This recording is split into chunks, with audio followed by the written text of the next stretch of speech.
계시록인데요.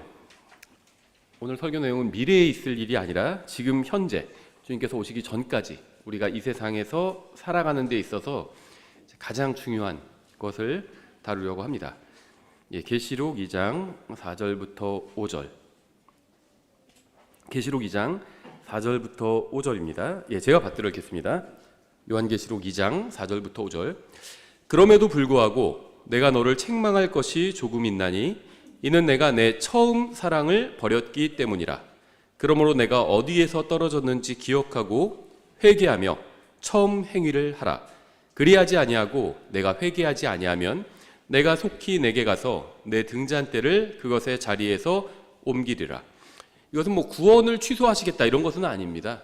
등잔대는 빛이죠. 지금으로 말하면 전기 불을 킨 겁니다. 그런데 처음 사랑을 잃어버리고 자꾸 어떤 것을 하면은 그냥 불을 꺼버리시겠다는 겁니다. 잠깐 기도하겠습니다. 하나님 아버지, 저희가 항상 주님의 사랑을 기억하고 주님을 향한 처음 사랑을 유지하고 또 회복할 수 있도록 도와주시기 원합니다. 예수님의 이름으로 기도드렸습니다. 아멘. 자, 킹제임스 성경 이제 믿은 지가 30년은 넘었는데요. 한 31년 이 정도 되었고요. 구원받은 지는 한 34년 정도 되었습니다. 킹제임스 성경을 믿고 독립침례교회에서 신앙생활을 하면서 초반기에 한동안 잊어버렸던 것이 있었는데 그것은 바로 이 기독교의 본질이 사랑이라는 것이었어요. 기독교의 본질은요, 사랑입니다. 하나님께서 우리를 사랑하시고 먼저 우리를 사랑해 주셨죠. 그래서 우리도 하나님을 사랑하게 되었습니다. 하나님의 사랑을 배워서 또 하나님을 사랑하게 되었고요. 그리고 하나님을 사랑하는 사람은 서로가 사랑합니다. 그렇죠? 그래서 형제 자매를 사랑하고, 성경은 눈에 보이지 않는 하나님을 사랑한다고 하면서 눈에 보이는 형제 자매를 사랑하지 않는다면 그것은 거짓말하는 것이다, 이렇게 말씀하고 있죠. 그래서 이 사랑은 이제 기독교의 굉장히 본질이라고 생각하시면 됩니다. 그래서 우리는 하나님을 사랑해야 됩니다. 그렇죠? 근데 안타깝게도 구원받은 대부분의 사람들은 이 하나님을 사랑하는 마음을 잃어버렸습니다. 그러니까 구원을 잃어버렸다는 것이 아니에요. 어떤 성경 지식이 갈수록 떨어져 가고 있다, 이런 얘기를 하는 것이 아닙니다. 성경 지식은 더 쌓여가는데, 특히 저는 이 독립침례교회가 그렇다고 생각합니다. 저는 우리나라뿐만 아니라 모든 기독교인들이 대부분은 처음 사랑을 잃었다고 생각합니다. 근데 이러한 점에 있어서는 이 독립침례교회도 해당된다고 생각합니다. 왜 그러냐면 제가 처음에 말씀드린 것처럼 하나님을 사랑하는 증거는 하나님의 자녀인 다른 형제 자매를 사랑하는 것을 통해서 드러납니다. 제가 자주 예를 들죠. 저를 사랑한다고 하면서 저희 아이들을 미워하거나 싫어하면 그건 저를 사랑하는 것이 아니에요. 그렇죠? 안 볼 때 때리고 예를 들면 그러면 저를 사랑하는 것이 아니죠. 우리가 누군가를 사랑하면 그 사람의 자녀도 사랑합니다. 하나님을 사랑하면 하나님의 자녀들도 사랑해요. 이건 너무나도 당연합니다. 근데 하나님을 사랑한다고 하면서 하나님의 자녀들을 사랑하지 않아요. 심지어 미워하기까지 합니다. 욕하고 비방하고. 그건 하나님을 사랑하지 않는 겁니다. 아무리 입으로는 하나님을 사랑한다고 해도 하나님의 자녀가 누구죠? 예수님을 구원자로 믿고 구원받은 사람은 하나님의 자녀잖아요. 근데 하나님의 자녀들을 미워해요. 욕하고 비방하고. 그러면 그건 하나님을 사랑하는 것이 아닙니다. 근데 독립침례교회에서 그런 일이 빈번하게 일어나요. 나와 교리가 좀 다르다는 이유로, 같은 킹제임스 성경을 믿는데도 나와 교리가 좀 다르다는 이유로 비방을 합니다. 아니면 킹제임스 성경에서 번역된 한글 번역본을 서로 다른 것을 사용한다는 이유로 비방을 해요. 그건 하나님을 사랑하는 것이 아닙니다. 우리가 잘못된 일에 대해서는 책망을 해야죠. 잘못된 교리는 바로 잡아야죠. 하지만 우리가 사람을 미워해서는 안 되죠. 특히 그리스도인을 미워하면요, 구원받은 사람을 미워하면 그건 하나님을 미워하는 겁니다. 그렇죠?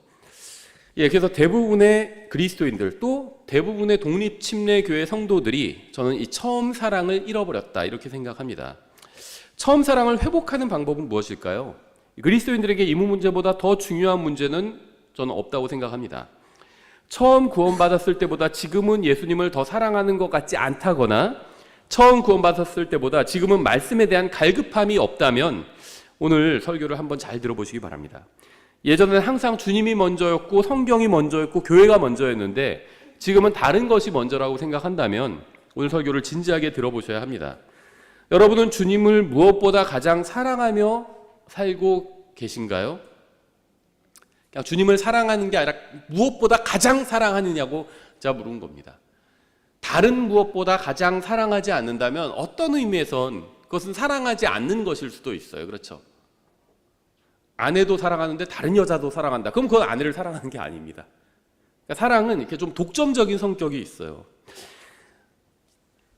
만일 주님을 가장 사랑하지 않고 있다면 그거는 뭔가 심각한 문제가 있는 겁니다. 분명히 무엇인가에 문제가 있는 건데 하나님이나 성경에는 문제가 없어요. 그러면 어디에 문제가 있는 것일까요? 하나님께서 우리가 이 세상에서 살기 위해서 필요한 모든 것을 공급해 주셨죠. 우리가 원하는 걸 다 주진 않았습니다. 근데 우리가 살기 위해서 필요한 것은 다 주셨어요. 그래서 우리가 살아있는 거죠, 지금. 우리가 주님과 동행하면서 영원히 가치 있는 일을 하기 위해서 필요한 것들을 공급해 주셨습니다. 그러니까 우리가 원하는 걸 다 하기 위해서 원하는 걸 다 주지는 않으셨어요. 근데 우리가 영원히 가치 있는 인생을 살기 위해 필요한 것은 다 주셨습니다. 하지만 우리가 강제로 영적인 삶을 살게 하거나 강제로 무슨 영원히 가치 있는 일을 하게 하거나 그렇게 하지는 않으십니다. 주님께서는 우리가 자원해서 가치 있는 일을 하게 하면서 살기를 원하십니다. 유다서 1장 22절에서 이렇게 말씀하고 있어요. 하나님의 사랑 안에서 너희 자신을 지키며. 독립침례교회 성도들 같으면 바른 성경 안에서 우리 자신을 지키며 바른 교리 안에서 우리 자신을 지키며 이렇게 생각할 것 같은데 성경 그렇게 말씀하고 있지 않아요. 바른 성경 중요합니다. 제가 이런 설교하면요, 배교했다. 어떻게 바른 성경보다 더 중요한 게 있다고 막 강조하냐, 이런 얘기 하시는 분들도 있는데요. 그냥 저는 성경에 있는 그대로 말씀드리는 겁니다. 저도 바른 성경이 중요하다고 믿습니다. 그 킹제임스 성경이 바른 성경이라고 믿어요. 영어 킹제임스 성경이 저의 최종 권위입니다. 영어 킹제임스 성경에는 어떤 오류가 없다고 믿습니다. 그런데 성경은 바른 성경 안에서 너희 자신을 지키라 이렇게 말씀하고 있지 않고 하나님의 사랑 안에서 자신을 지키라고 말씀하고 있습니다. 왠지 아세요? 우리가 아무리 바른 성경을 가지고 있어도 하나님을 사랑하지 않으면 그건 의미가 없습니다. 아무리 바른 성경과 바른 교리를 가지고 있어도 다른 형제자매를 사랑하지 않으면 우리는 하나님의 뜻 밖에 있는 겁니다. 바른 성경을 가지고도 하나님의 뜻 밖에 있을 수도 있어요. 바른 무기를 가지고 탈영할 수도 있잖아요. 저 사람은 탈영한 군인이지만 그래도 무기는 제일 좋은 거 갖고 있으니까 아주 훌륭한 군인이다. 이렇게 생각하는 사람 아무도 없습니다. 나쁜 놈이네. 왜 탈영해?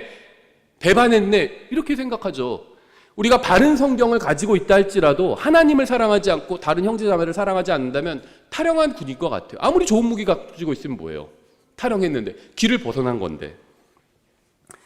하나님의 사랑 안에서 너희 자신을 지키며 영원한 생명에 이르도록 우리 주 예수 그리스도의 긍휼을 기다리라. 이 말씀은 구원받은 사람에게 하시는 말씀입니다. 이 말씀의 의미는 구원받은 사람, 즉 여러분은 과거에 이미 하나님의 사랑 안에 있었다는 거예요. 하나님의 사랑 안에 있으니까 그 안에서 우리가 자신을 지키는 거죠. 하나님의 사랑을 찾아서 떠나라 이렇게 말씀하고 있지 않잖아요. 이미 예수님을 믿는 사람들에게, 유다서는요 교회 시대에게 주시는 말씀이에요. 이미 예수님을 믿는 사람들에게 주시는 말씀입니다. 이미 예수님을 믿는 사람들에게 하나님의 사랑 안에서 자신을 지키라 이렇게 말씀하고 있어요. 하나님의 사랑 안에 있는 게 가장 안전한 일이거든요. 여러분이 할 일은 계속 그 사랑 안에 머물도록 자신을 지키는 겁니다. 내가 혹시 하는 일이 하나님의 사랑에서 벗어나는 일은 아닌가? 이걸 반드시 생각하셔야 된다는 겁니다. 여러분은 과거에 주님을 사랑한 적이 있습니다. 그렇죠? 있어요. 있기는 있습니다. 그러니까 결혼했다면 사랑한 적이 있어서 결혼한 거죠. 그거나 비슷한 겁니다. 내가 예수님을 믿는다면 사랑한 적은 있는 거예요. 여러분 계속 그 사랑을 지켜야 합니다. 먼저 우리가 주님을 사랑하는 것으로부터 떨어져 나간 원인을 한번 생각해보고 또 처음 사랑을 회복할 수 있는 방법도 한번 생각해 보도록 하겠습니다. 우리가 주님을 더 이상 가장 사랑하지 않는 이유, 사랑하긴 사랑하는데 25번째로 사랑한다든지 37번째로 사랑한다든지 그거는 주님을 사랑하는 것이 아닙니다. 그 이유는 주님을 가장 사랑하지 않는 이유, 즉 처음 사랑을 저버린 이유는 어쩌면 주님께서 우리에게 너무 많은 복을 주셨기 때문이라고 생각합니다. 하나님께서 우리에게 많은 것을 주셨어요. 그러다 보니까 우리의 마음이 하나님께만 향하지 않고 주님께서 주신 것들에 분산되어 있습니다. 주님께서 주신 선물에 우리의 마음을 빼앗기고 있는 거예요. 여러분이 처음 구원받았을 때를 한번 생각해 보세요. 여러분은 하나님 앞에서 자신이 죄인이라는 사실을 알게 되었고요. 처음 구원받을 때 또 그 죄로 인해서 지옥에 갈 수밖에 없는 존재였다는 사실도 알게 되었죠. 예수님께서 십자가 위에서 여러분의 모든 죄값을 갚아주셨기 때문에 이제는 예수님을 구원자로 받아들이기만 하면 영원한 생명을 면하고 영원한 용서와 영원한 구원을 받을 수 있게 되었음을 알고 그걸 믿었죠. 그래서 예수님을 믿고 그래서 구원받은 겁니다. 이게 우리가 처음 구원받을 때의 상태죠. 그렇게 처음 구원받았을 때에는 성경을 읽고 교회에 가서 주님께 경배를 드리는 것이 너무나도 기뻤고 삶의 중요한 이유 중에 하나였을 겁니다. 하지만 시간이 지나고 나서 일도 해야 되고요. 또 가정도 돌봐야 되고요. 아이들도 키워야 되고요. 또 돈도 벌어야 되고요. 그러니까 여러 가지 문제들로 인해서 마음속에서 점점 주님에 대한 사랑과 관심이 좀 줄어들었을 겁니다. 대부분의 그리스도인들에게 일어나는 일들이에요. 저희가 씨 뿌리는 자의 비유를 1년에 한 번 이상은 찾아보는 것 같은데요. 오늘도 한번 보겠습니다. 마태복음 13장 18절. 다 잘 아시는 구절이에요. 자, 우리 교회에서 정말 많이 인용하는 본문 중에 하나죠. 마태복음 13장 18절 이렇게 되어 있습니다. 그런즉 너희는 씨 뿌리는 자의 비유를 들으라. 어떤 사람이 왕국의 말씀을 듣고 그것을 깨닫지 못할 때에는 그 사악한 자가 와서 그의 마음속에 뿌려진 것을 채워가나니 이 사람은 곧 길가의 씨를 받은 자니라. 그러나 돌밭 속에 씨를 받은 자 곧 그 자는 말씀을 듣고 즉시 기쁨으로 그것을 받아들이나 속에 뿌리가 없어 잠시만 견디는 자니 말씀으로 인하여 환난이나 핍박이 일어나는 때에 그가 곧 실족하느니라. 가시나무들 사이에 씨를 받은 자 또한 말씀을 듣되 이 세상의 염려와 재물의 속임수가 말씀을 숨 막히게 함으로 열매 맺지 못하는 자니라. 성경은 굉장히 정확합니다. 예수님께서 이 비유는 특정한 어떤 진리를 가르치기 위해서 예수님께서 지어내신 이야기라고 말씀드렸잖아요. 그런데 예수님께서 다 의도를 가지고 지어내신 이야기예요. 굉장히 여기서 정확하게 말씀을 하셨는데요. 이 비유는 신앙생활에 있어서 굉장히 중요한 내용을 담고 있습니다. 씨는 하나님의 말씀이죠. 그렇죠? 가시나무들 사이에 씨를 받은 자는 씨를 받기는 받았습니다. 즉 말씀을 받아들이기는 했던 겁니다. 교회에 나가서 설교도 들어요. 혼자 성경도 읽습니다. 말씀을 받기는 받은 거예요. 성경 표현을 잘 보시면요. 씨가 마음이라는 땅에 떨어졌습니다. 씨는 문제가 없어요. 그런데 여러 가지 방해하는 것들로 인해서 말씀을 받는 사람이 결국 열매 맺지 못하는 자가 되었습니다. 성경은 씨가 열매를 맺지 못했다 이렇게 말씀하고 있지 않아요. 그런 씨도 있죠. 썩은 씨거나 그럼 열매를 자라지 못하겠죠. 싹을 트지도 못하겠죠. 열매는커녕. 근데 씨는 문제가 없어요, 여기서. 근데 문제는 어디에 있냐면 마음에 있습니다. 근데 사실은요, 마음 자체가 아예 나쁜 땅이다, 마음이 잘못됐다 그런 얘기를 하고 있는 것도 아닙니다. 마음이라는 땅이 있는데 거기에 가시나 다른 잡초들이 있는 거예요. 씨가 자라는 걸 방해하는 잡초들이 있었던 겁니다. 그게 문제라고 말씀하고 있는 겁니다. 그래서 씨가 열매를 맺지 못하는 것이 아니라 씨를 받은 사람이 열매를 맺지 못하는 겁니다. 그래서 열매 맺지 못하는 잔이라 이렇게 말씀하고 있는 거죠. 씨는 문제가 없어요. 문제는 씨를 받은 사람에게 있는 겁니다.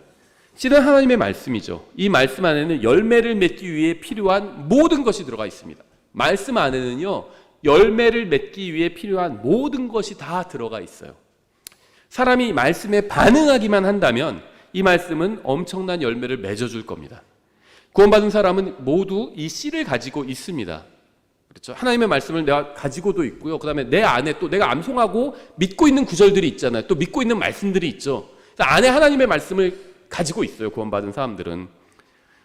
하지만 안타깝게도 대부분의 경우 구원받은 사람 안에 있는 씨가 열매를 맺지 못하고 있어요. 씨를 가지고 있는데 열매를 맺지 못하고 있는 겁니다. 무엇이 우리의 마음속에 있는 씨가 열매를 맺지 못하게 막는지 아세요? 중요합니다. 대부분의 경우에 죄가 아니라 이 세상의 염려와 재물의 속임수가 막고 있는 겁니다. 죄가 막고 있는 게 아니에요. 죄도 막고 있죠. 죄뿐만이 아니라 이 세상의 염려와 재물의 속임수예요. 이 세상의 염려입니다. 주님의 염려가 아니에요.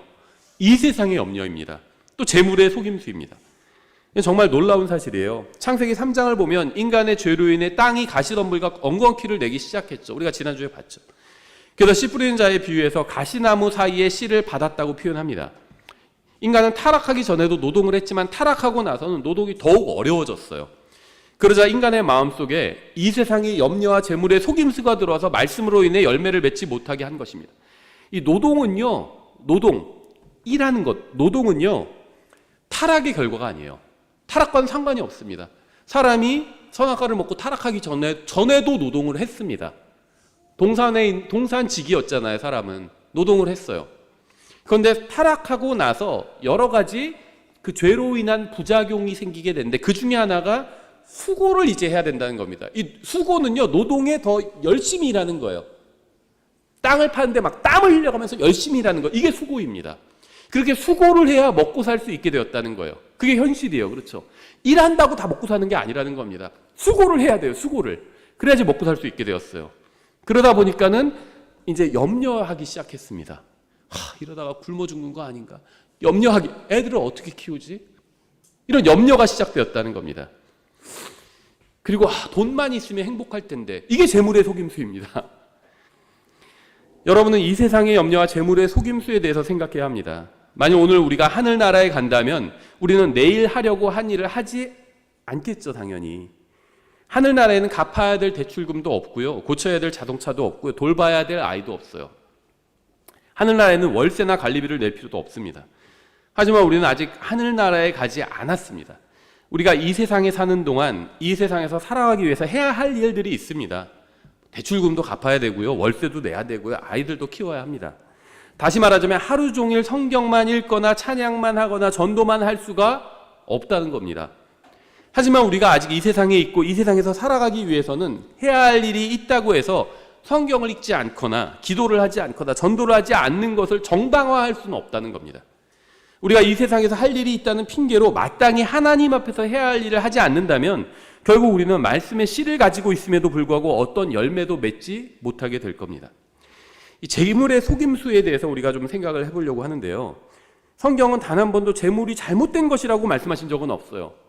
마치 재물은 다 잘못된 거다, 하나도 중요하지 않다, 이렇게 얘기하는 사람들도 있는데요, 전 그런 사람 조심해야 된다고 생각합니다. 사기꾼들이 그런 얘기해요. 이 세상에서 살려면 물질에 속한, 이 세상은 물질이잖아요. 물질에 속한 이 세상에 살려면 물질이 있어야죠. 재물이 있어야 되죠. 저 며칠 전에 어떤 영상을 봤는데요, 어떤 목사님이었는데 저랑 나이가 비슷해요. 그냥 한국 개신교 목사님이었어요. 15년간 사역을 하다가 지금 48인가? 근데 저보다 조금 어리죠. 15년간 사역을 하다가 사정이 생겨서 교회 문을 닫고 사역을 더 이상 안 하게 됐대요. 근데 아이가 셋이래요. 그래서 이제 일을 해야 되는데 이건 어디서 무슨 일을 해야 될지 모르겠다는 겁니다. 젊은 시절 신학교 나오고 평생 교회에서 일하다가 또 목회를 하다가 이제 거의 이제 50이 돼가지고 그만두게 됐는데 뭘 해야 될지 모르겠다는 거예요. 그래서 쿠팡 알아보고 뭐 알아보고 막 그러고 있다는, 그러면서 이제 유튜브를 시작했다 이렇게 얘기를 하더라고요. 구독자가 아직 500명 그것뿐이 안 돼요. 그래서 막 이제 고민을 하더라고요.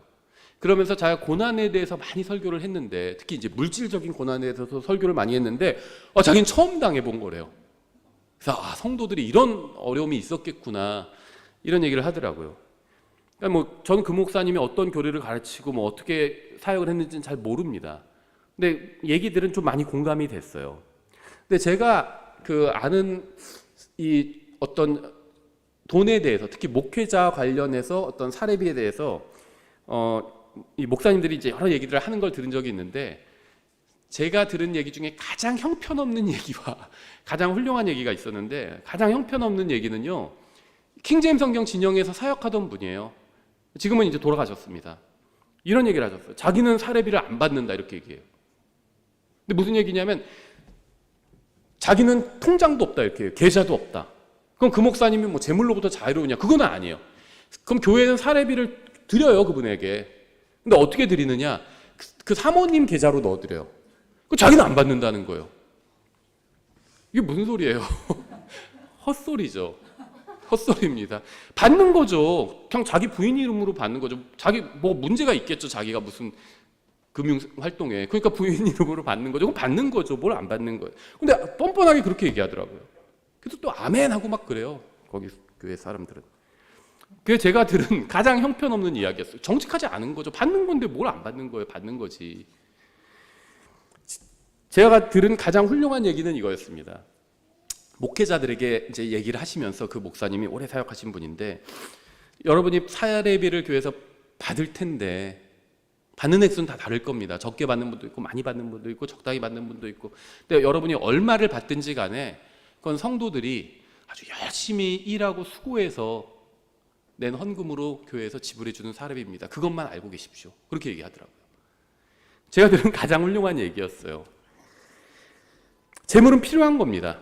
그러니까 교회에서도 목회자에게도 사례비도 주죠. 뭐 못 줄 수도 있죠. 또 형편이 안 되면. 근데 우리는 모두 재물이 있어요. 그렇죠? 우리보다 잘 사는 사람에 비하면 가난한 것 같지만 이 세상에 살고 있는 전체 인류와 비교해 본다면 우리는 많은 재물을 가지고 있는 편에 속합니다. 대한민국이 그래도 상위 5%에 들잖아요. 200개 이상 국가에서 10등 안에 들잖아요. 부자 나라예요, 대한민국이.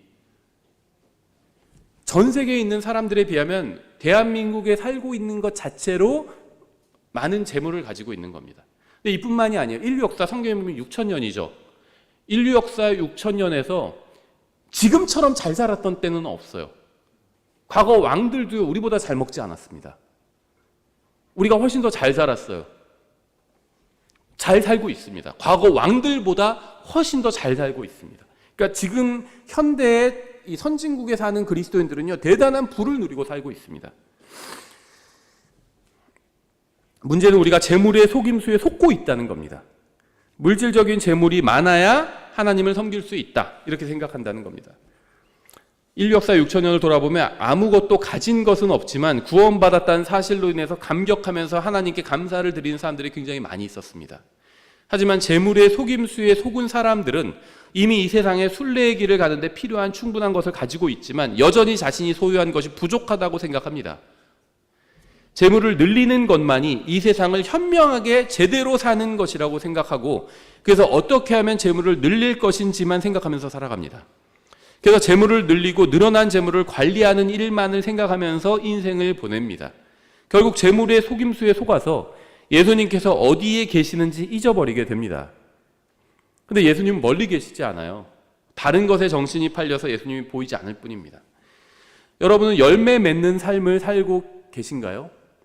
여러분이 열매 맺지 못하는 이유는 교회 때문도 아니고 목사나 집사나 주일학교 교사나 다른 형제 자매 때문도 아닙니다. 성경은 단 한 번도 다른 사람 때문에 여러분이 열매 맺지 못한다고 말씀하신 적이 없어요. 그렇죠? 지금 이 씨 뿌리는 자의 비유를 통해서 씨 뿌리는 자의 비유의 관점은 뭐냐면 열매 맺는 삶이거든요. 열매를 맺어야 돼요. 근데 무엇이 열매 맺는 것을 방해하고 있잖아요. 무엇인가가. 근데 다른 땅 때문에, 다른 사람 때문에 열매 맺지 못한다, 이렇게 말씀하신 적이 없습니다. 우리 신앙생활이 제대로 안 되면 자꾸 환경 탓을 해요. 환경은 내 외부에 있는 거죠. 아니면 다른 사람 탓을 합니다. 저 사람만 좀 없었으면 좋겠는데. 다른 사람 탓을 해요, 자꾸. 성경은 한 번도 그렇게 말씀하신 적이 없어요. 내가 열매 맺지 못하는 이유가, 한마디로 내가 신앙생활을 제대로 하지 못하는 이유가 구원받지 못한 내 아내, 구원받지 못한 내 남편, 아니면 마음에 들지 않는 저 형제, 저 자매, 아니면 목사님이 좀 별로라서, 집사님이 별로, 이런 얘기를 한 번도 한 적이 없다는 겁니다. 여러분이 열매 맺지 못하는 이유는 이 세상의 염려와 재물의 속임수 때문이에요. 여러분의 마음에서 일어나는 일 때문입니다. 이 세상의 염려와 재물의 속임수라는 가시를 제거하지 않으면 여러분이 어디에 있든 간에 열매를 맺지 못하게 될 겁니다. 팔을 걷어붙이고 삽과 호비를 가지고 이 세상의 염려와 재물의 속임수라는 가시를 여러분의 마음의 밭에서 걷어내야 합니다. 그러지 않으면 아무리 여러분이 구원받고 바른 성경을 가지고 있고 바른 교리를 알고 있다 해도 여러분은 아무런 열매를 맺지 못할 겁니다. 마가복음 4장에도요, 이 씨 뿌리는 자의 비유가 나오는데요, 마태복음과 약간 달라요. 이렇게 되어 있습니다. 마가복음 4장 18절, 가시나무들 사이에 뿌려진 것들은 이들이니 곧 말씀을 듣되, 교회 가서 설교도 들어요. 성경도 읽습니다. 말씀을 듣되 이 세상의 염려와 재물의 속임수와 다른 것들에 대한 정욕이 들어와 말씀을 숨 막히게 하여 열매 맺지 못하게 되는 자들이니라. 성경은 이 세상의 염려들이 열매 맺는 것을 방해한다고 말씀합니다. 우리가 이 세상을 사는 동안 분명히 해야 할 일들이 있습니다. 돈을 벌기 위해서 일을 해야 하고요. 가족을 또 돌봐야 되죠. 하지만 우리가 해야 하는 이러한 임무와 이 세상의 염려들은 별로 관계가 없어요, 사실. 우리가 하는 이 세상의 염려들은요, 성경을 읽어서 생긴 것이 아니라 성경을 많이 읽으면 염려가 많아지지 않아요. 근데 여러분들 다 염려하는 것들이 있습니다. 왜 그런지 아세요? 하나님의 말씀보다 뉴스나 인터넷에서 어떤 동영상을 너무 많이 봐서 염려가 생긴 겁니다. 뉴스를 통해서건 어떤 개인을 통해서건 여러분이 정치나 경제나 재난이나 전염병, 건강이나 이런 것에 대해서 듣는 모든 것들은 여러분이 말씀을 통해서 열매 맺지 못하게 막는 것들입니다. 여러분이 70년 전에 구원받았다면 전쟁을 경험했겠죠. 50년 전이나 30년 전이나 10년 전에도 세계 곳곳에서 재난과 전염병과 전쟁과 경제적인 위기가 있었습니다. 심지어 지금도 있어요. 이 세상에는 항상 염려해야 할 만한 일들이 있습니다. 항상 있었어요. 하지만 여러분은 그런 것들을 보거나 듣거나 염려하지 않고 말씀을 붙들고 주님과 교제를 나누며 열매 맺는 삶을 살 수 있다는 겁니다. 인간이 타락한 이후로 이 세상은 엉망진창이 아닌 적이 없었어요. 재난, 무슨 경제적인 어려움, 전쟁 이런 거 다 인간이 망쳐놓은 겁니다. 하나님께서 언제 너희들 서로 미워해라, 서로 전쟁해라 이렇게 말씀하신 적이 없어요. 서로 사랑하라고 그랬고 서로 다른 사람 도와주라고 그랬고요. 심지어 자기 밭에서 자기가 농사 짓고 나서도 이삭 줍기 하지 말라고 말씀하셨어요. 수확하다가 남은 거 있으면 그냥 흘려 두라고 말씀하셨습니다. 강한 사람들이 와서 그거 주워갈 수 있도록 두라고 하셨어요. 하나님 서로 이 세상을 살기 나쁜 곳으로 만들라는 말씀을 하신 적이 없습니다. 그건 사람들이 그렇게 만든 거예요. 그렇죠. 그러니까 이 세상은 아담이 죄를 지은 이후로 지금까지 엉망진창이 아닌 적이 한 번도 없었습니다. 예수님께서 오셔서 바로 잡으시기 전까지 이 세상은 계속 엉망진창인 상태로 있을 겁니다. 여러분은 엉망진창인 이 세상을 보면서 염려하면서 살 수도 있고요. 말씀을 보며 말씀대로 살면서 열매를 맺을 수도 있습니다. 왜냐하면 방이 난장판이에요. 애들 방이 막 돼지우리라고 우리가 그러죠. 막 정리도 안 돼 있고요. 막 난장판입니다. 근데 그걸 보면서 이거 어떡하지? 이렇게 방이 막 엉망진창이라서 어떡하지? 이렇게 염려할 수도 있고요. 근데 어차피 내일 이사를 갑니다. 그러면은 거기에 대해서 더 이상 염려하지 않을 수도 있겠죠. 아니면 집이 예를 들면 벽에 금이 갔어요. 물이 줄줄 새요. 근데 이제 내일이면 이사 가서 신축 아파트로 입주합니다. 이곳은 이제 예를 들면 다 부숴버리고 재건축할 거예요. 그럼 염려하지 않겠죠. 우리는 그런 상황에 있는 겁니다. 우리는요 언제든지 언젠가 이 세상을 떠나게 될 겁니다. 우리는 이 세상에서 순례자예요. 근데 계속 이 세상을 보면서 막 염려합니다. 정치만 문제인가요? 경제, 의료, 어디 하나 문제가 아닌 곳이 있나요? 전 그게 궁금해요. 어디가 문제다 이렇게 얘기하는 사람 보면요. 그럼 어디 하나 문제가 아닌 곳이 있나요? 다 문제 아닌가요? 나 자신도 문제 아닌가요? 어디를 보면서 살아야 되는지 우리가 생각해야 된다는 겁니다. 이 세상은 엉망진창이에요. 엉망진창인 곳을 보면서 염려할 필요는 없다는 겁니다. 다른 것들에 대한 정욕이 들어와 말씀을 숨막히게 하여 열매 맺지 못하게 되는 자들이니라. 말씀을 통해서 열매 맺을 수 있어요. 말씀이 씨거든요. 그래서 성경을 읽으라고 하는 겁니다. 성경을 읽는 건요, 씨를 뿌리는 것과 같아요. 우리가 인생에서 열매 맺는 인생을 살기 원한다면 씨를 뿌려야죠. 그래야지 열매를 거둘 수 있죠. 말씀을 읽는 겁니다. 그래서 성경 읽기를 강조하는 거예요. 강에서는 성경 읽는 걸 도와주는 거죠. 그래서 강에서 읽으라고 하는 겁니다.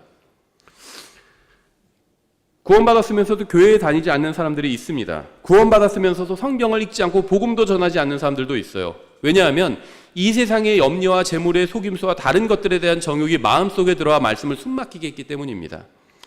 이 세상의 염려 때문에 교회에 나와서 경배 드리지 못하는 사람들도 있습니다. 그 부업하지 않으면 이거 어떻게 먹고 살아? 다른 정욕 때문에 경배를 드리러 교회에 오지 못하는 사람들도 있어요. 그래도 좀 주말에 좀 어디 놀러 가야지. 이게 다른 정욕입니다. 일종의. 그렇죠. 하나님의 말씀은요 지금도 일하고 있습니다. 같은 환경인데 어떤 사람은 하나님의 말씀으로 충만해서 영원한 생명과 주님을 만난다는 복된 소망에 감격하면서 어떻게 하면 주님을 섬길 수 있을까? 그걸 생각하면서 사는 사람이 있는 반면 어떤 사람들은 정치나 재난이나 전염병 아니면 환경 이런 것 같은 이 세상의 염려와 재물의 속임수에 사로잡혀서 걱정과 영적인 나태에 빠져 있기도 합니다. 영적인 나태가 별게 아니에요. 영적으로 해야 될 일들을 하지 않고 이런 것만 염려하고 있는 겁니다. 같은 말씀을 듣고 한 사람은 마음이 뜨거워져서 주님을 더욱 열심히 섬겨야겠다고 생각하는데 다른 사람은 불평과 불만을 늘어놓기만 하기도 합니다. 말씀에 어떻게 반응하느냐에 따라서 여러분은 열매를 맺을 수도 있고 그렇지 못할 수도 있어요. 누가복음 8장 14절도 같은 말씀을 하고 있는데요. 가시나무들 사이에 떨어진 것은 말씀을 듣고 나아가다가 이 세상 삶의 염려와 재물과 쾌락으로 숨이 막혀 완전함에 이르는 열매를 내지 못하는 자들이니라. 이 말씀에 의하면요, 하나가 더 추가되는데요. 그래서 열매를 맺지 못하게 막는 것은 이 세상 삶의 염려, 재물, 쾌락, 정욕, 이렇게 네 가지가 있는 겁니다. 누가복음에서 쾌락이 추가가 됐어요. 쾌락이, 그렇죠. 재물과 쾌락으로 숨이 막혀. 이것은 인생을 즐기는 것을 의미하죠. 쾌락은 인생을 즐기는 것 자체는 죄가 아닙니다. 하지만 주님께 경배를 드리고 주님께서 우리에게 명령하신 것보다 인생을 즐기는 것이 우선순위에 온다면 그것은 결국 말씀이 완전히 숨이 막히게 하면서 우리가 열매 맺지 못하게 만들게 된다는 겁니다. 제가 처음에 하나님께서 주신 복으로 인해서 주님에 대한 처음 사랑을 잃어버리게 된다고 말씀을 드렸죠. 하나님께서 아내를 주시고 남편을 주시고 자녀를 주셨다면 하나님께 복을 받은 겁니다. 아내나 남편이나 자녀가 있는 것은 분명히 축복이에요. 근데 아내나 남편을 기쁘게 하기 위해서 말씀대로 살지 못하고 자녀를 기쁘게 하기 위해서 말씀대로 살지 못한다면 그것은 주님께서 주신 선물을 주님보다 더 사랑해서 열매를 맺지 못하게 되는 겁니다. 그러면 우리는 어떻게 해야 될까요? 아내로서 남편으로서 부모로서 해야 할 일은 해야 하지만 동시에 예수님과 교제를 나누는 일도 게을리해서는 안 됩니다. 누가복음 14장 16절 이렇게 되어 있어요. 이에 그분께서 그에게 이르시되 어떤 사람이 성대한 만찬을 만들고 많은 사람을 초대하고는 식사 시간에 그 초대받은 자들에게 자기 종을 보내어 이르기를 오라 이제 모든 것이 준비되었노라 하매 그들이 다 하나같이 변명하기 시작하여 첫째 사람은 그에게 이르되 나는 땅을 샀으므로 반드시 가서 그것을 보아야 하니 원하건대 나를 용서하라 하고 다른 사람은 이르되 나는 소 5 겨리를 사서 그것들을 시험하러 가니 원하건대 나를 용서하라 하며 또 다른 사람은 이르되 나는 장가 들었으니 그런즉 가지 못하겠노라 하므로 다 핑계대고 있죠. 우리는 이들이 하는 말이 다 핑계라는 사실을 알고 있습니다. 그런데 문제는 우리도 비슷한 핑계를 댈 때가 있다는 거예요. 만찬에 참석한다고 해서 땅이 어디로 가거나 소 5마리가 어떻게 되거나 이미 장가 갔는데 아내가 도망가거나 하지는 않죠. 장가 갔다고 어디 잔치 못 가나요? 갈 수 있죠. 그 다음에 소 5마리 상식적으로 5마리를 먼저 시험해보고 사겠죠. 살펴보고 사겠죠. 괜찮은 소인지. 주님께 경배를 드리러 가거나 하나님의 말씀을 읽거나 복음을 전하지 못할 만한 경우는 사실 흔치 않아요. 그러니까 우리나라에 살고 있는 대부분의 그리스도인에게 그런 일은 거의 일어나지 않는다는 겁니다. 21절 이에 그 종이 와서 자기 주인에게 이 일들을 알림해 그때 집 주인이 노하여 자기 종에게 이르되 빨리 도시의 거리와 골목길로 나가서 가난한 자, 불구자와 다리 저는 자, 눈먼 자들을 여기로 데려오라 하니라. 주인은 만찬을 준비했는데 사람들은 핑계를 대면서 거절했죠. 그러자 주인은 노했습니다. 주님께서는 우리를 위해서 십자가 위에서 생명을 내어주셨습니다. 근데 그러한 사실을 믿는다고 하는 우리가 다른 하찮은 이유로 주님께 경배드리는 것을 소홀히 한다면 이게 과연 정당한 일일까요? 우리가 대는 핑계가 하나님께 경배드리고 주님의 말씀을 배우고 주님의 자녀들과 교제를 나누고 복음을 전하는 것보다 정말로 더 중요한 일일까요? 사람들이 왜 만찬에 참여하지 않았는지 아세요? 땅이나 소나 아내가 문제여서 만찬에 참여하지 않은 것이 아니라 참여하고 싶지 않기 때문이에요. 마음이 문제였다는 거죠. 여러분이 왜 영적으로 성장하지 못하는지 아세요? 왜 열매를 맺지 못하는지 아세요? 왜 주님과 교제가 되지 않고 주님께서 주시는 기쁨을 누리지 못하는지 아세요? 거룩하신 하나님의 거룩하신 말씀에 의하면 여러분이 원하지 않기 때문입니다. 다른 환경이나 여건이나 교회나 다른 형제 자매들이 문제가 아니라 여러분이 원하지 않기 때문이에요.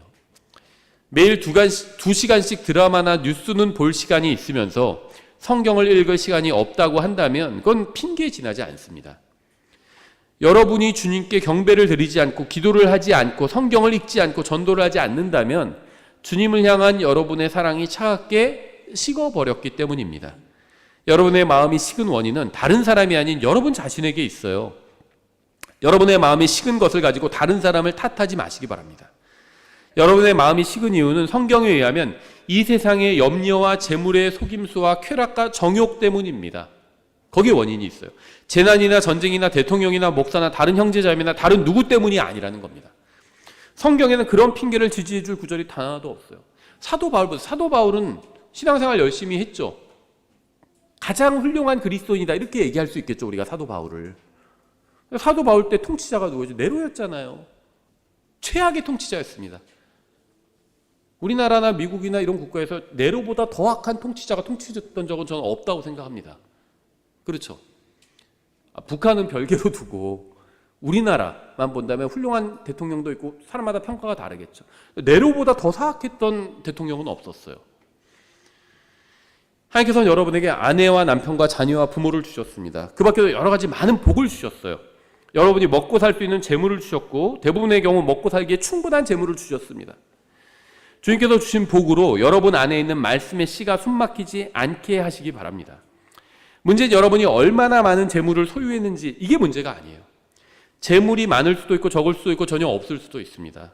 하지만 주님을 섬기지 못하고 경배드리지 못하고 성경을 읽지도 못하고 기도하지도 못하고 전도하지도 못할 사람은 아무도 없어요. 무엇을 하기로 마음을 결정했느냐에 달려 있습니다. 이 세상이냐 아니면 주님께서 재림하신 이후의 세상이냐, 즉 어느 세상을 위해서 살 것인지를 결정한 마음에 열매를 맺을 수 있는지 아닌지가 달려 있다는 겁니다. 내 마음이 어디를 향하는지에 달려 있다는 거예요. 많은 사람들이 자신들이 원하는 대로 주님께서 인도해 주지 않는다는 이유로 주님에 대한 첫사랑을 잃어버렸습니다. 직장을 잃기도 하고 병에 걸리기도 하고 사랑하는 사람이 죽는 등 어려운 일이 생기기도 하죠. 그러한 일 때문에 주님에 대한 사랑을 잃어버리기도 합니다. 하지만 그러한 일을 겪고도 더 심한 일을 겪고도 여전히 주님을 사랑하는 사람들도 있어요. 차이가 무엇일까요? 비결이 뭘까요? 나는 작은 일에도 좌절하고 하나님을 원망하는데 더 큰 어려움을 당하면서도 여전히 주님을 사랑하는 신실한 사람들이 있다는 겁니다. 그 비결이 뭘까요? 요한복음 6장 60절에 이렇게 되어 있습니다. 그러므로 그분의 제자들 중에 많은 사람이 이것을 듣고 이르되 이 말씀은 어렵도다. 누가 그것을 들을 수 있으리요 하매 예수님께서 자기 제자들이 그것에 대하여 수군거리는 줄 스스로 아시고 그들에게 이르시되 이것이 너희를 실족하게 하느냐. 실족한 사람들은 무신론자들이 아니라 예수님을 따르던 사람들이었어요. 예수님을 따르던 사람들 중에 많은 사람들이 실족했습니다. 그것을 보고 제자들도 염려하기 시작한 거죠.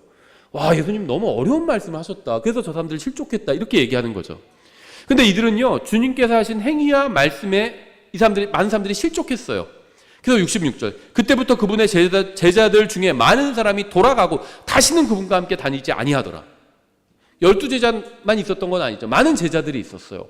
근데 많은 제자들이 예수님의 말씀을 듣고 실족해서 떠나버렸다는 겁니다. 주님의 말씀과 행위로 인해서 주님을 따르던 사람들이 주님을 떠나갔어요. 그들은 주님께 상처를 받고 실족해서 주님을 떠났던 겁니다. 우리는 대부분 하나님의 말씀대로 살고 있지는 않습니다. 우리는 행위와 말로 하나님께 상처를 줄 때도 있어요. 우리가. 그거 생각해 보신 적 있나요? 내가 하는 말과 내가 하는 행위로 하나님께 상처를 드릴 때도 있어요. 우리는 수없이 하나님께 상처를 주면서도 하나님께서 단 한 번이라도 나에게 상처를 주시면 하나님을 원망하고 교회를 원망하고 사역자들을 원망합니다. 그리고는 성경을 읽지도 않고 기도하지도 않고 전도하지도 않고 교회 생활도 하지 않아요. 내가 하나님께 상처 드리는 것은 생각하지 않고 하나님께 내가 상처를 하나라도 입으면 그때는 마음 문을 닫아버린다는 겁니다. 67절. 이에 예수님께서 열둘에게 이르시되 너희도 가려느냐 하시니 그때 시몬 베드로가 그분께 대답하되 주여 영원한 생명의 말씀들이 주께 있사온데 우리가 누구에게로 가리이까? 우리는 주께서 그 그리스도시요 살아계신 하나님의 아들이심을 믿고 확신하나이다 하매. 베드로가 한 말을 한번 잘 보십시오. 그는 자신이 상처받지 않았다고 하지 않았습니다. 그는 자신이 하나님께서 하시는 일을 완벽하게 이해했다고 하지도 않았어요. 베드로도 주님을 떠난 다른 사람들처럼 상처를 입었을 수도 있습니다. 하지만 그는 주님을 떠나 다른 곳으로 가지는 않았습니다. 그는 주님께서 무엇을 하려고 하시는지도 몰랐고 주님께서 무슨 말씀을 하시는지도 몰랐지만 주님께 영원한 생명이 있다는, 영원한 생명의 말씀이 있다는 사실을 알고 있었습니다. 주님께서 살아계신 하나님이심을 알고 믿었어요. 그래서 주님을 떠나면 문제가 더 심각해진다는 사실을 알았습니다. 이걸 알아야 돼요. 주님을 떠나면요, 문제가 훨씬 더 심각해지고 복잡해질 뿐입니다. 61절, 예수님께서 자기 제자들이 그것에 대하여 수군거리는 줄 스스로 아시고 그들에게 이르시되 이것이 너희를 실족하게 하느냐? 그러면 너희가 사람의 아들이 이전에 있던 곳으로 올라가는 것을 보면 어떻게 하려느냐? 살리는 것은 영이며 육은 아무것도 유익하게 하지 못하느니라. 내가 너희에게 이르는 말들은 곧 영이요 생명이니라. 정답은 항상 주님의 말씀에 있습니다. 주님께서 하신 말씀이 정답이에요. 주님을 믿는 사람은 주님의 말씀도 믿습니다. 주님을 존중하는 사람은 주님의 말씀도 존중합니다. 주님을 사랑하는 사람은 주님의 말씀도 사랑합니다. 말씀에 대한 사랑이 회복되어야 주님에 대한 사랑도 회복될 수가 있습니다. 전 여러분에 대한 모든 것을 알진 못하지만 대부분은 인생의 어려움을 많이 겪고 있을 것이라고 생각합니다. 제가 아는 한 우리 교회 성도들 중에 어려움이 없는 사람은 없어요. 그뿐만 아니라 제가 아는 모든 사람들, 우리 교회 다니건 안 다니건 상관없이 제가 아는 모든 사람들은 다 인생에 어려움이 있습니다. 어려움이 하나도 없는 사람은 못 봤어요. 근데 이 어려운 시기에 왜 여기에 나와서 하나님께 경배를 드리고 말씀을 배우고 있을까요? 베드로처럼 생명의 말씀이 주님께 있다는 사실을 알고 있기 때문이죠. 베드로는 해답이 주님께 있다는 사실을 알았습니다. 영원한 생명의 말씀이 주님께 있다는 사실을 알았어요. 이것이 베드로가 주님을 떠나지 않을 수 있었던 이유였습니다. 그러니까 해답은요, 정답은 하나님의 말씀에 있다는 겁니다. 그래서 이 말씀을 부지런히 찾아서 읽어봐야 돼요. 오늘 본문 계시록 2장을 보시면 1절부터 이렇게 되어 있습니다. 3절, 에베소 교회에게 주신 말씀이었죠. 에베소 교회의 천사에게 쓰라. 오른손에 7 별을 붙잡고 있는 이 곧 7 금 등잔대의 한가운데를 거니는 이가 이것들을 말하노라. 내가 내 행위와 수고와 인내와 또 내가 악한 자들을 용납하지 못함을 아노니 스스로 사로다라고 말하나 사도가 아닌 자들을 아닌 자들을 내가 시험하여 그들이 거짓말하는 자들임을 알아내었으며 또 참고 인내하며 내 이름을 위해 수고하고 낙심하지 아니하였느니라. 저는요, 이 말씀 읽을 때마다 이거 독립침례교회에 주시는 말씀 같아요. 딱이에요. 그렇지 않나요? 행위와 수고와 인내와 또 내가 악한 자들을 용납하지 못함을 아노니. 거짓 교사들, 거짓 교리들 이런 거 용납하지 않죠. 독립침례교회는. 스스로 사도라고 말하나 자기가 사도의 은사를 가졌다 이런 것도 그거 아니야. 그건 가짜야. 독립침례교회 분별하잖아요. 독립침례교회에 주시는 말씀 같아요. 에베소 교회 성도들은 좋은 교리를 가지고 있었고 실행도 훌륭했습니다. 복음도 전하고 실행이 훌륭했어요. 4절, 그럼에도 불구하고 내가 너를 책망할 것이 조금 있나니 이는 내가 죄를 지었기 때문이라. 이렇게 말씀하진 않죠. 처음 사랑을 버렸기 때문이라. 그러므로 내가 어디로부터 떨어졌는지 기억하고 회개하며 처음 행위를 하라. 만일 그리하지 아니하면 내가 회개하지 아니하면 내가 속히 내게 가서 내 등잔대를 그것의 자리에서 옮기리라. 에베소 교회 성도들은 주님을 위해서 수고하고 인내하고 악한 자들을 용납하지 않았고 거짓 사도들을 분별했고 참고 인내하며 주님의 이름을 위해서 수고했고 낙심하지 않았습니다. 하지만 주님께서는 그들에게 회개하라고 말씀하세요. 회개하라고. 지금 이 사람들이 뭐 죄를 지었다 이런 말은 없어요. 그렇죠? 음행했다, 뭐를 했다 이런 말은 없습니다. 근데 회개하라고 말씀하셨어요. 왜냐하면 이들이 이러한 일을 했음에도 불구하고 주님을 향한 처음 사랑을 저버렸기 때문이었습니다. 이들이 했던 일들은 분명히 좋은 일들이었지만 이들은 주님을 사랑하는 동기로 하지는 않았어요. 그래서 주님께서 회개하라고 말씀하셨습니다. 여러분, 처음 구원받고 무엇을 하셨었나요? 성경을 읽었을 겁니다. 주님께서는 이 일을 다시 하라고 말씀하시는 겁니다. 처음 사랑을 회복하라고. 여러분, 구원받았을 때 어떤 정치인이나 정치평론가가 하는 말이 아니라 하나님의 말씀을 듣고자 했을 겁니다. 기도하고 찬송하고 전도하고 말씀을 읽는 것이 즐거웠을 거예요. 주님은 그러한 일을 다시 하라고 말씀하시는 겁니다. 이러한 일은 주님을 향한 여러분의 사랑이 지속될 수 있도록 도와줍니다. 사람들은 회개하라고 하면 무슨 나쁜 죄를 지어야만 하는 것이라고 회개할 수 있다고 생각합니다. 나쁜 죄를 지은 사람만 회개해야 된다 이렇게 생각합니다. 나쁜 죄를 지은 적이 없으면 내가 회개할 것이 없다고 생각을 해요. 하지만 주님께서는요, 주님을 위해서 수고하고 인내하고 거짓 교사들을 분별해낸 에베소 교회의 성도들에게도 회개하라고 말씀하셨습니다. 왜냐하면 그들은 주님에 대한 처음 사랑을 버렸기 때문이에요.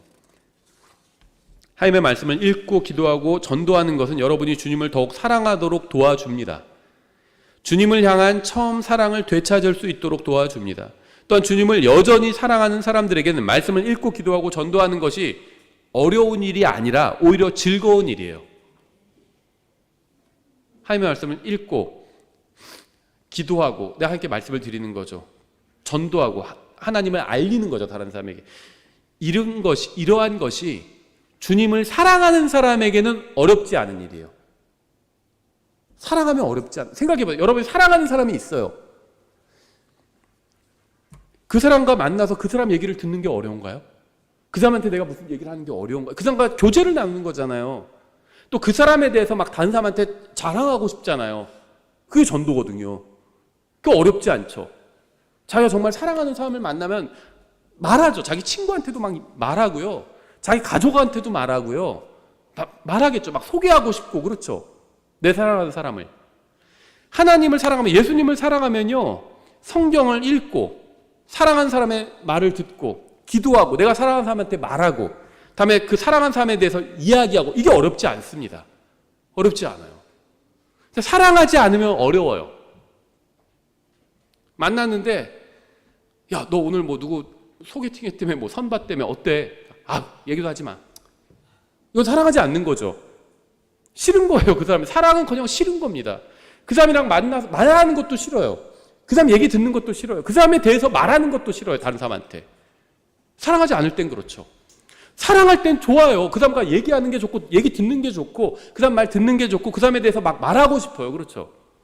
됐어, 그만 말해. 그래도 막 계속 얘기해요.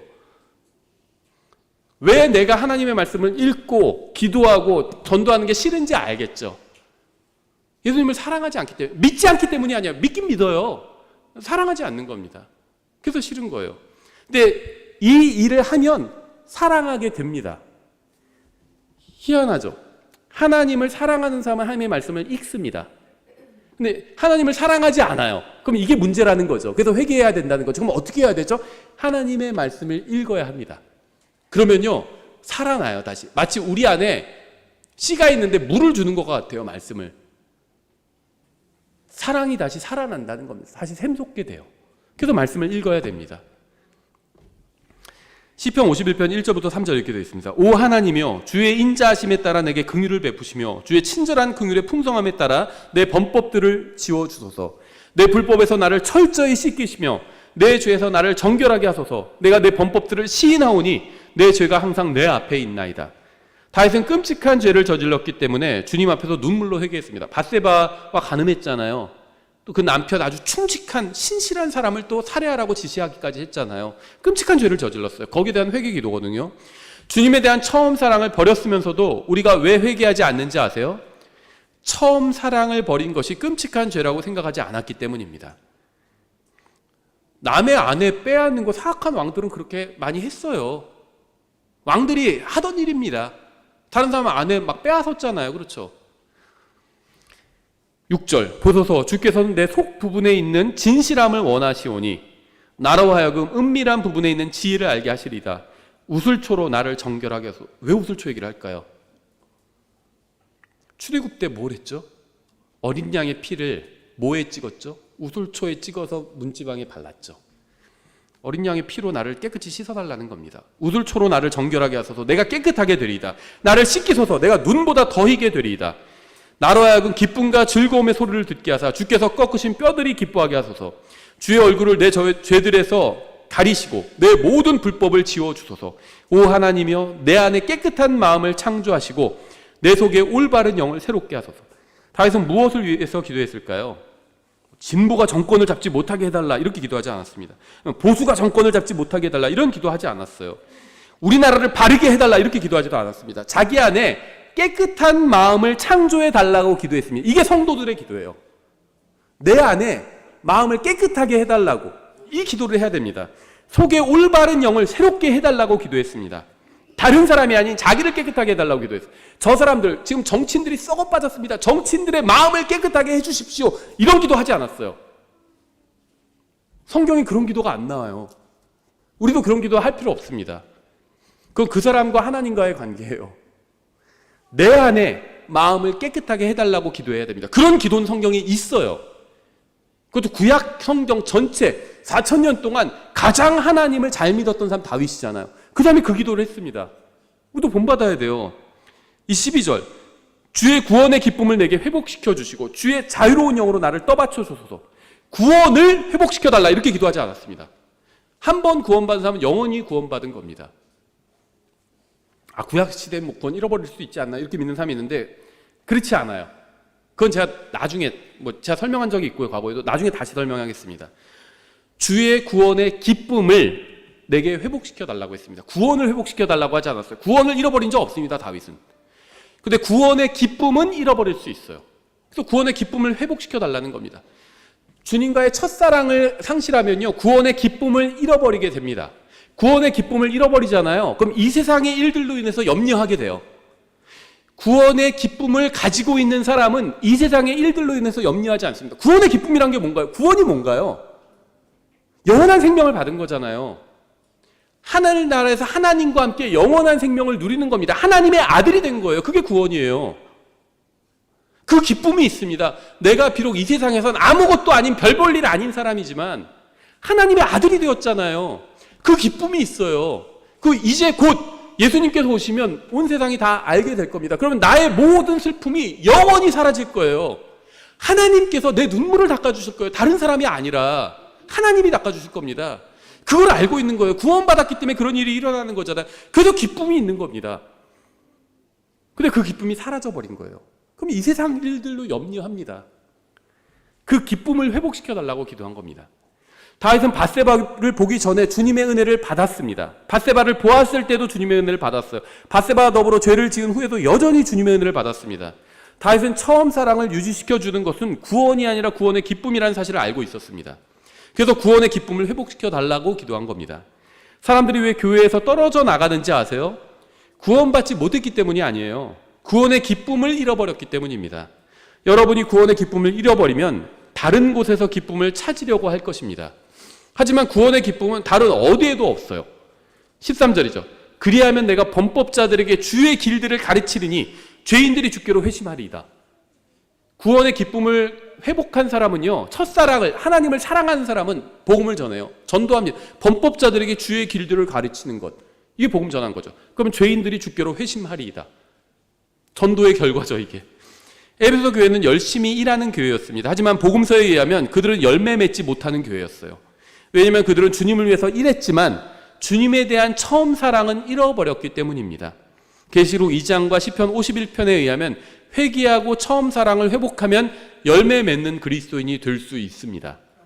우리가 주님에 대한 처음 사랑을 잃어버리면 우리는 열매 맺을 수 없습니다. 처음 사랑을 잃어버리면 아무리 주님께로부터 많은 복을 받고 이 세상에서 많은 것을 이룬다 해도 우리는 무엇인가 공허함을 느끼게 될 것입니다. 참된 기쁨과 만족을 느끼지 못할 겁니다. 필요한 것은 주님에 대한 처음 사랑을 회복하는 거예요. 이 세상에 대한 염려와 재물의 속임수를 걷어내고 주님에 대한 처음 사랑을 회복해야 합니다. 이 세상에 대한 염려와 재물의 속임수의 반대가 바로 말씀을 읽는 것과 기도하는 것과 복음을 전하는 거예요. 반대의 일입니다. 이 세상에 대한 염려, 재물의 속임수 이런 것과 정반대의 것들이 바로 하나님의 말씀을 듣고 기도하고 주님과 교제를 나누고 복음을 전하는 것, 예수님에 대해서 다른 사람들에게 알려주는 겁니다. 주님을 향한 처음 사랑을 회복하는 것은 회개하고 말씀을 읽는 것에서부터 시작합니다. 여러분이 주님을 향한 처음 사랑을 잃은 책임은 다른 사람에게 있지 않고 여러분 자신에게 있어요. 회개하십시오. 그리고 말씀을 읽고 기도하고 복음을 전해서 예수님에 대해서 다른 사람들에게 알려주십시오. 말씀을 읽으십시오. 그러면 주님에 대한 사랑도 거기서부터 이제 회복되기 시작할 겁니다. 기도하겠습니다. 하나님 아버지, 저희가 처음 사랑을 회복하고 주님과 동행하는 인생을 살기 원합니다. 저희를 죄로부터 구원해 주셨듯이 이 세상에 대한 염려와 재물의 속임수로부터 구원해 주시기 원합니다. 저희가 열매 맺는 것을 막는 모든 것으로부터 저희를 구원해 주시기 원합니다. 예수님의 이름으로 기도드렸습니다.